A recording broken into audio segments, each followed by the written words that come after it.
روحانی جسمانی جہاد کی مختلف اقسام ہیں۔ میں جب اس لفظ کا مطالعہ کر رہا تھا تو جہاد جو ہے وہ عربی زبان کا لفظ ہے جو اصل میں جیم ہے دال سے لیا گیا ہے۔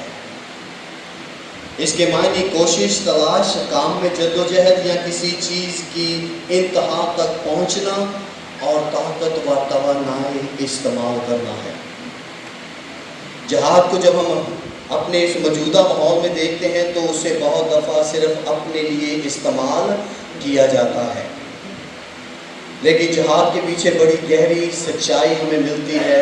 بائبل مقدس ہمیں بار بار روحانی جنگ کے بارے میں کہتی ہے، بار بار ہمیں کہتی ہے اپنی خودی کا انکار کرو، اگر کوئی میرے پیچھے چلے تو یہ کیا ہے؟ خود انکاری کا وہ جہاد ہے جس کے ہمیں ماسٹر بننے کی ضرورت ہے۔ اس لیے دوسرا تموتھیوس 2 باب جب ہم اس کی 15 آیت کو دیکھتے ہیں تو پالوس رسول ہر خادم کو، یہ حوالہ ہر خادم کے لیے ہے، اپنے آپ کو خدا کے سامنے مقبول اور ایسے کام کرنے والے کی طرح پیش کرنے کی کوشش کر۔ ہماری کوشش دن اور رات یہی ہونی چاہیے۔ مجھے نہیں پتا کہ آپ کی شادی سے پہلے جب آپ نے اپنی دلہن کو پہلی دفعہ دیکھا یا اس سے فون پر بات کی تو کیسے احساس تھے؟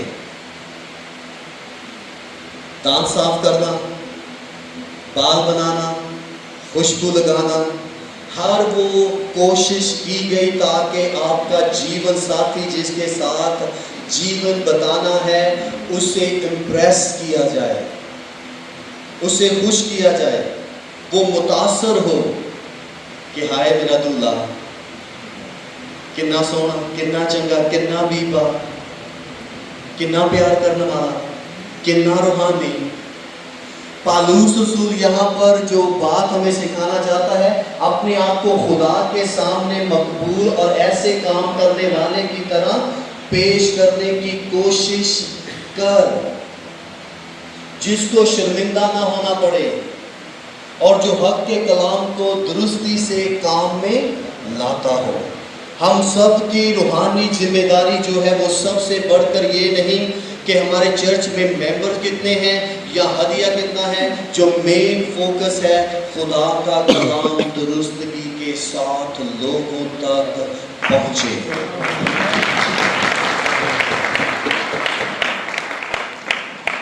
کیونکہ ہر مسیحی ایماندار پاسبان کی یہی جد و جہد ہے دن اور رات اس بدعتی زمانے میں۔ اس لیے میں چاہتا ہوں کہ جہاد کے کچھ جو الفاظ ہیں، امید ہے کہ ان سب کی پروننسیشن اچھی ہوگی، اگر درستگی نہ ہو تو ضرور مدد کریں۔ پہلا نقطہ جب ہم دیکھتے ہیں جہاد، کسی جائز اور نیک مقصد کے لیے کوشش کا جد و جہد کرنا۔ یہ جہاد کے کیا ہے؟ سادہ سے معنی ہے،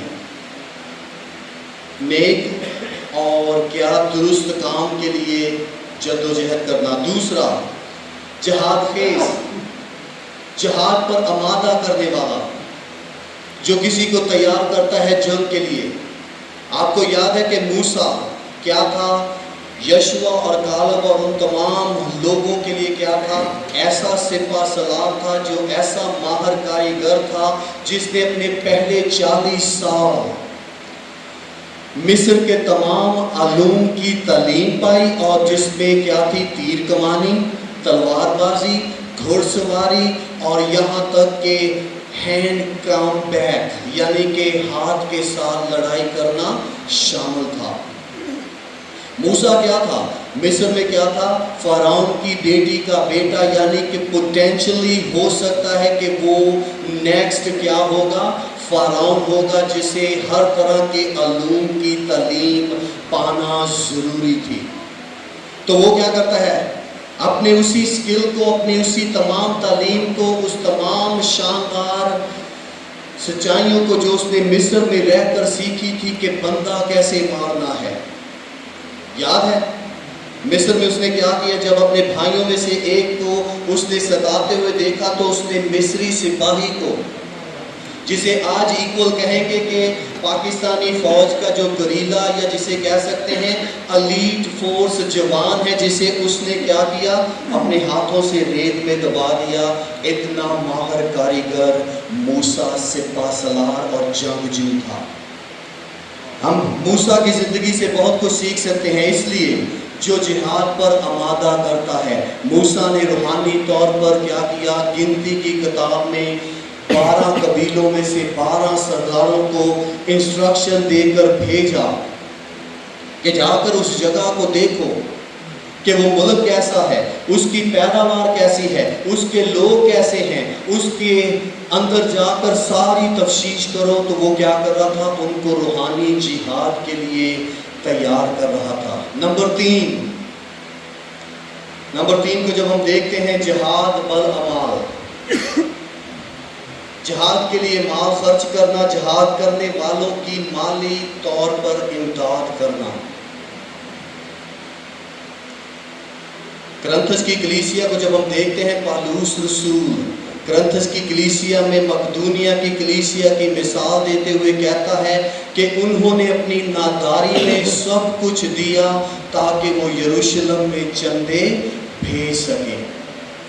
ہر ایماندار کا یہ روحانی فرض ہے، جیسے کہ پاسبانی خدمت کیا ہے، گنا چنا تحفہ ہے جو خدا کسی نہ کسی کو دیتا ہے۔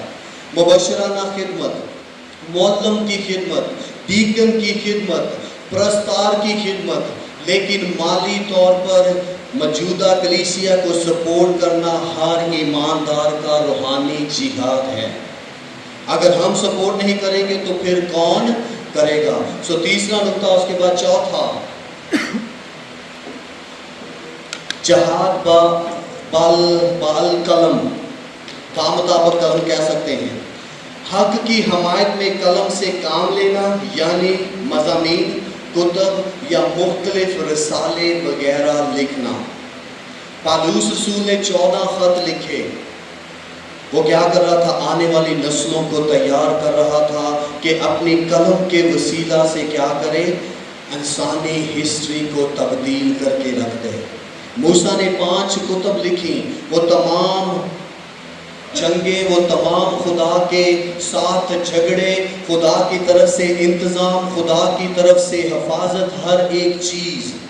قلم کے وسیلہ سے جہاد کیا جاتا ہے۔ لوگ بہت دفعہ صرف اور صرف تلوار کی حد تک رہتے ہیں۔ نمبر 5، جہاد باللسان، ایسے ہی بلسان، جہاد بلسان، زبان سے جہاد کرنا، راہ خدا میں بولنا، حق کی حمایت میں اور باطل و نا انصافی کے خلاف آواز اٹھانا، یہ بھی ایک جہاد ہے۔ مظلوموں کے لیے بولنا۔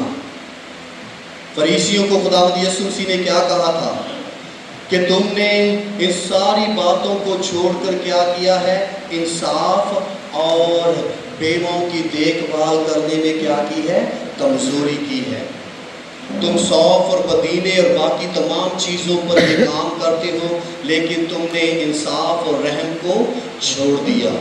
زبان کسی کے حق کے لیے استعمال کرنی۔ بہت دفعہ ہم زبان صرف اور صرف کیا ہے، دوسروں کو نیچا کرنے کے لیے، دوسروں کو گرانے کے لیے۔ ہم مسیحی ایماندار پاکستان کو اگر تبدیل کریں گے تو صرف اور صرف کیا ہے، خدا کے کلام کے وسیلہ سے اور اپنے کردار سے۔ پاکستان میں آنے سے پہلے میں پادری امین صاحب کے ساتھ، اور اس کے بعد بھائی خرم اور پاسٹر مورس اور بھائی کیسر چوہان کے بھائی ناصر چوہان، ان کے ساتھ گفتگو کر رہا تھا کہ ہم کیوبا میں تھے 12 دن کے لیے۔ کیوبا کے لوگ، آپ کو بتانا چاہتا ہوں کہ آپ کے لیے ہر روز دعا کرتے ہیں۔ کیوبا میں لوگ پاکستان میں رہنے والے مسیحیوں کے لیے، پاسبانوں کے لیے دعا کرتے ہیں کہ خدا کیا کرے، آپ کو کثرت سے استعمال کرے۔ اور میں بتا رہا تھا کہ وہاں کے جو لوگ ہیں، ان کی جو 2 گھنٹے کی مزدوری ہے وہ ہے 50 پیسے۔ ایک مہینے کی انکم اگر کسی کے پاس جاب ہے تو $10 جو کہ ایکول 2500 روپیہ بنے گا، یہ ان کی انکم ہے۔ اگر وہ تیل لینے کے لیے جائیں تو صبح 2 بجے سے لے کر 6 بجے تک انتظار کرنا پڑتا ہے اور 10 گیلن کے علاوہ تیل نہیں ملتا، اتنا ہی انہیں دستیاب ہوتا ہے۔ راشن کے لیے بھی ایسا ہی ہے کہ صبح سے لے کر وہ کیا کرتے ہیں، شام تک انتظار کرتے ہیں۔ اگر ڈیپو بند ہو گیا یا وہاں پر ختم ہو گیا تو کسی کو راشن نہیں ملے گا۔ لیکن بات کیوں کر رہا ہوں کہ وہ لوگ کیا کر رہے ہیں، پاکستان کے لیے دعا کر رہے ہیں اور وہ کیوبا میں تبدیلی کا وسیلہ بن رہے ہیں۔ کیوبا میں بیداری آ رہی ہے۔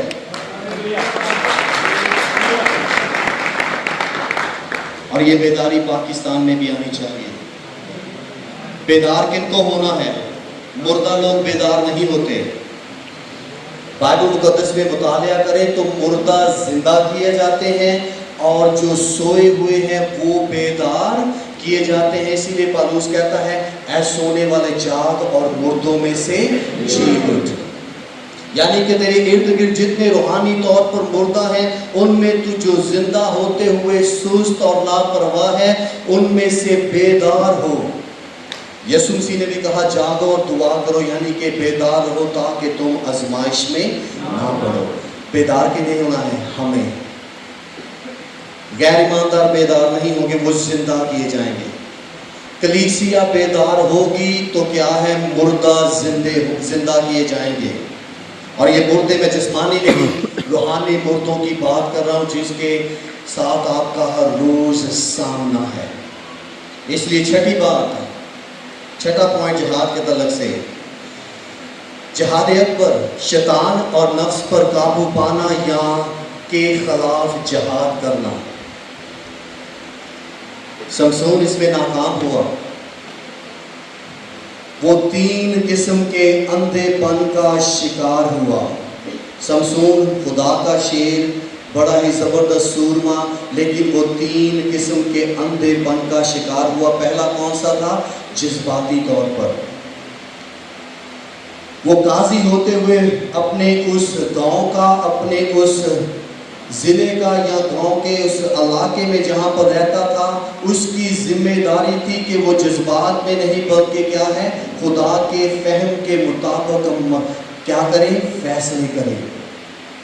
وہ قاضی تھا، وہ جج تھا، اور اس نے جذبات میں بہ کر کیا کیا، دلائلہ کی محبت میں پڑ گیا۔ اسے میں کہتا ہوں جذباتی طور پر اندھا ہونا۔ اس کی محبت میں اس کے جذبات کیا کرتے ہیں، اسے اندھا پن کا شکار بناتے ہیں، جس کا دوسرا سٹیپ کیا ہوتا ہے، وہ روحانی طور پر اندھا ہو جاتا ہے۔ اس کی ماں کو بتایا گیا تھا فرشتے کے وسیلہ سے کہ یہ میں نہیں پے گا، اس کے بال نہیں کاٹے جائیں گے اور یہ خدا کا نذیر ہوگا، نظر کیا ہوا، الگ کیا ہوا، جس سے ہمیں نئے عہد نامہ میں لفظ جو عبرانی کا ملتا ہے ایک ہی دفعہ جو یسوع مسیح کے لیے استعمال کیا گیا ہے، وہ کیا ہے، ناصری۔ الگ کیا ہوا، مخصوص کیا ہوا، خدا کی نظر کیا ہوا، اور وہ کیا کرتا ہے، روحانی طور پر اندھا ہو جاتا ہے، اور اپنے روحانی پن میں وہ کیا کرتا ہے، خدا کے مقصد کو بھول کر اپنے مقصد کا پیرو ہو جاتا ہے۔ اور آخر میں تیسرا اندھا پن اس کی زندگی میں کیسا آتا ہے، جسمانی۔ جب وہ چکی پیس رہا تھا، چکی پیس رہا ہے، ان کو جن کو وہ مار رہا تھا، جن کو اس نے دیکھا تھا کہ خدا نے عجیب عجیب کام کیے، وہ جذباتی طور پر، پھر روحانی طور پر، اور آخر میں جسمانی طور پر اندھا ہوا۔ ہم بھی ان 3 اندھے پن کا شکار ہو سکتے ہیں، اس میں گر سکتے ہیں۔ اگر سمسون گر سکتا ہے تو ہم بھی گر سکتے ہیں۔ اس لیے ہمیں اپنے جذبات کو کیا ہے، ادراک کا جامہ پہنانا ہے۔ بہت دفعہ ہم جذبات کے بہاؤ میں بہ جاتے ہیں لیکن ادراک اور فہم کا جو ہے جامہ نہیں پہناتے، اسی لیے ناکامی کا سامنا کرتے ہیں۔ شیطان اور نفس پر قابو پانا کے خلاف جہاد کرنا۔ سمسون ناکام ہوا، یوسف کامیاب ہوا۔ نہ وہ جذباتی طور پر، نہ وہ جسمانی طور پر، اور نہ ہی وہ روحانی طور پر اندھا ہوا۔ جذباتی طور پر اگر وہ سوچتا ہوئے فرعون دی باٹی، وہ پورے مصر دے وچ ایڈی ٹھاٹ بات آ سونی، جدو پانی پیندی تے رگاں چ سب کچھ لکھدا، کنی سونی ہوئی تھی مصری۔ وہ جذبات میں نہیں گرفتار ہوا بلکہ وہاں سے فرار ہوا۔ ہمیں بہت دفعہ اپنی زندگی میں سیکھنے کی ضرورت ہے کہ گرفتار ہونے کی بنسبت فرار ہو۔ یسوع مسیح بھی کہتا ہے، پالوس رسول بھی کہتا ہے، پترس بھی کہتا ہے، شیطان کا مقابلہ کرو تو وہ تم سے بھاگ جائے گا، اور پھر یہاں تک کہا گیا ہے کہ بھاگو تاکہ تم اس آزمائش میں نہ پڑو۔ تو یوسف گرفتار نہیں، فرار ہوا، وہ اپنے جذبات پر کیا رکھتا ہے؟ کنٹرول رکھتا ہے۔ اس کے بعد آگے دیکھتے ہیں وہ کیا کرتا ہے، روحانی طور پر قائم رہتا ہے، کہتا ہے کہ یہ کیسے ممکن ہے کہ میں اپنے خدا کے خلاف گناہ کروں؟ تیرے خاوند نے مجھے کسی چیز سے باز نہیں رکھا۔ کاش کہ یہ بات اگر سمسون نے کہی ہوتی، خداوند میں جوان ہوں، میں سورما ہوں، میرے دل میں آگ جلتی ہے، میری بھی خواہشات ہے، تو خداوند اس کے لیے بہت کچھ کر سکتا تھا، لیکن اس نے کیا کیا؟ خود غرضی کا شکار ہو گیا۔ اور آخر میں یوسف کیا کرتا ہے؟ جذبات کی جنگ جیتتا ہے، پھر روحانی جنگ جیتتا ہے، اور جسمانی طور پر سرفراز کیا جاتا ہے۔ جب ہم